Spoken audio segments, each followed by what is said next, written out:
दर्शकों, जय मां गायत्री। आशा करती हूँ आप सभी कुशल मंगल और स्वस्थ होंगे। आज से हम एक नई श्रृंखला की शुरुआत करने जा रहे हैं, जिससे आपको किसी भी कुंडली का फलादेश करने में आसानी होगी। इस श्रृंखला के अंतर्गत हम मेष लग्न के प्रत्येक भाव में एक एक करके सभी ग्रहों पर चर्चा करेंगे। देखेंगे कि मेष लग्न कुंडली के प्रत्येक भाव में सूर्य, शुक्र इत्यादि सभी ग्रह किस प्रकार के फल प्रदान करके आपकी जिंदगी को प्रभावित करते हैं। पर उससे पहले हम बात करते हैं लग्न क्या है।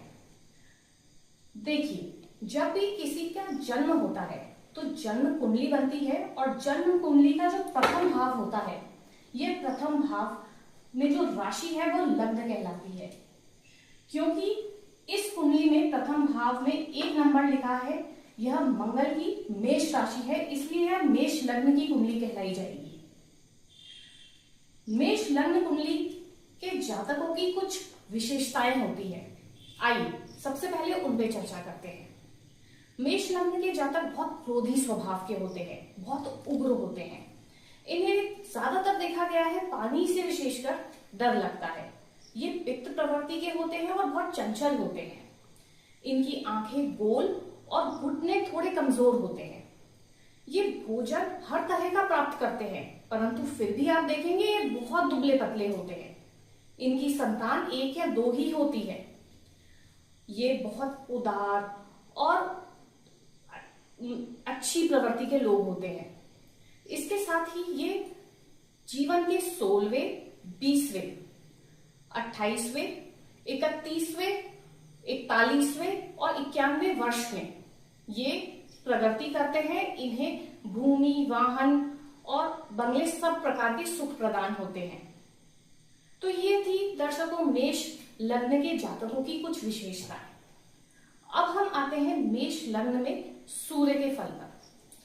देख सकते हैं आप, यहाँ पर ये कुंडली बनाई गई है और यहाँ पर लग्न में सूर्य, यहाँ पे सबसे सूर्य यहाँ पर स्थापित है। मेष लग्न में सूर्य का फल, जब सूर्य प्रथम भाव में अर्थात लग्न में बैठे हों तो ऐसी अवस्था में सूर्य उच्च के कहलाए जाते हैं। ये पंचम भाव के स्वामी हैं और अपनी सीधी दृष्टि से सप्तम भाव को देखते हैं। सप्तम भाव में तुला राशि इनकी नीच की राशि है। सूर्य यहाँ पर अपने मित्र मंगल की राशि में बैठकर जातक को अच्छा स्वास्थ्य प्रदान करते हैं। जातक बहुत तेजस्वी और विद्वान होता है। साथ में जातक की वाणी भी ऐसी होती है जो लोगों का मन मोह ले। लोग जातक की वाणी को महत्व देते हैं। जातक अपनी संतान से विशेषकर प्रेम करने वाला होता है। जातक की संतान भी साहसी और बुद्धिमान होती है। ये लोग व्यवहार कुशल होते हैं। ये जातक बहुत महत्वाकांक्षी भी होते हैं। अधिकतर कुंडलियों में हमने देखा है कि जब भी लग्न में सूर्य विराजमान हो, मेष लग्न की कुंडली में जब सूर्य विराजमान हो प्रथम भाव में, तो ऐसे जातक किसी न किसी प्रशासनिक पद पर अवश्य पहुंचते हैं। क्योंकि सूर्य सीधी दृष्टि से अपनी नीच की राशि तुला राशि को देखते हैं, तो यहाँ पर जीवन साथी के साथ थोड़ा मनमुटाव रहता है। यहाँ पर घर में क्लेश का वातावरण किसी न किसी प्रकार से बना ही रहता है। ये भाव क्योंकि डेली वेजेस, जीविकापार्जन और पार्टनरशिप का भी है, इसलिए इन क्षेत्रों में भी जातक को कठिनाई का सामना करना ही पड़ता है। आगे बढ़ते हैं मेष लग्न कुंडली में सूर्य के द्वितीय भाव में होने की। यहाँ पर सूर्य अपने शत्रु शुक्र की राशि में विराजमान है। साथ में सूर्य पंचम भाव के स्वामी भी बनते हैं और अपनी पूर्ण दृष्टि से अष्टम भाव को भी देखते हैं। सूर्य क्योंकि यहाँ पर अपने शत्रु शुक्र की राशि में विराजमान है, इसलिए यहाँ पर जातक को धन संचय करने में कठिनाई आती है। लेकिन सूर्य जुगत लगाकर पैसे की व्यवस्था कर ही देते हैं। क्योंकि यहाँ पर दूसरा भाव कुटुंब का भी है, इसलिए जातक को अपने कुटुंब से भी कुछ परेशानियां बनी रहती हैं। आप देख सकते हैं सूर्य पंचम भाव के स्वामी है यहाँ पर, इसलिए पंचम भाव संतान का भाव होता है, तो संतान से भी जुड़ी कुछ समस्याओं का सामना जातक को करना पड़ता है, विशेषकर विद्या अध्ययन में। सूर्य क्योंकि यहाँ पर अपनी पूर्ण दृष्टि से अष्टम भाव में बैठे अपनी मित्र की राशि को देख रहे हैं, इसलिए यहाँ पर बैठे सूर्य जातक की आयु भी बढ़ाते हैं और गड़ा हुआ धन प्राप्त करने के योग भी बनते हैं। आगे बढ़ते हैं सूर्य के तृतीय भाव में होने में। मेष लग्न कुंडली में जब भी सूर्य तृतीय भाव में आते हैं तो ये अपने मित्र की राशि में आते हैं। मिथुन राशि बुध की राशि है जो कि सूर्य के मित्र की राशि है। यहाँ पर सूर्य पंचम भाव के स्वामी तो हैं ही, साथ में पूर्ण दृष्टि से नवम भाव को भी देखते हैं। क्योंकि यहाँ सूर्य बुध की राशि में है, इसलिए व्यक्ति को बुद्धिमान बनाते हैं। हम सभी जानते हैं कि तृतीय भाव में जब भी कोई उग्र ग्रह बैठा हो तो व्यक्ति का पराक्रम बढ़ाता है। ऐसे में सूर्य यहाँ पर उग्र ग्रह विराजमान है तो व्यक्ति का पराक्रम बढ़ाएंगे ही बढ़ाएंगे। सूर्य क्योंकि यहाँ पर संतान पंचम भाव के स्वामी है, इसलिए व्यक्ति की संतान भी बुद्धिमान होगी और संतान से उन्हें विशेष लाभ भी होगा।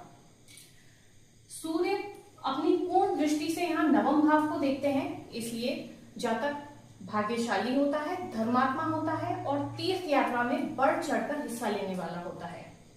यहाँ पर जातक बुद्धि के बल से अपने भाग्य को बढ़ाता है। सूर्य यहाँ पर भाई बहनों का सुख भी देते हैं, किंतु भाई बहनों और पिता से कुछ मनमुटाव भी बना रहता है। आगे बढ़ते हैं। मेष लग्न कुंडली में जब भी सूर्य चतुर्थ भाव में आते हैं तो यहाँ पर सूर्य अपनी मित्र की राशि में आते हैं। कर्क राशि सूर्य की मित्र राशि है। यहाँ से सूर्य पंचम भाव के स्वामी तो बनते ही हैं, साथ में कर्म के भाव दशम भाव पर भी अपनी दृष्टि डालते हैं। सूर्य यहाँ पर बैठे व्यक्ति को सब सुख प्रदान करते हैं।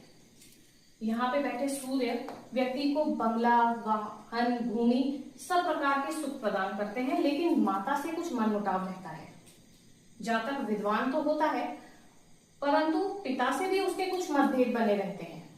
और क्योंकि ये अपनी पूर्ण दृष्टि से कर्म भाव को देख रहे हैं, इसलिए कर्म को लेकर, कार्य क्षेत्र को लेकर के कुछ उदासीनता बनी ही रहती है। परंतु फिर भी जातक का कार्य अच्छा ही चलता है, सुचारू रूप से चलता ही रहता है। कार्य क्षेत्र में नए नए अवसर उसे प्रदान होते हैं और अपने कार्य क्षेत्र में जातक प्रगति करता ही है। यहाँ पे बैठे सूर्य कैसी भी अवस्था हो जातक को मान सम्मान दिला ही देते हैं। तो दर्शकों, ये था मेष लग्न कुंडली में सूर्य के प्रथम, द्वितीय, तृतीय और चतुर्थ भाव में फल।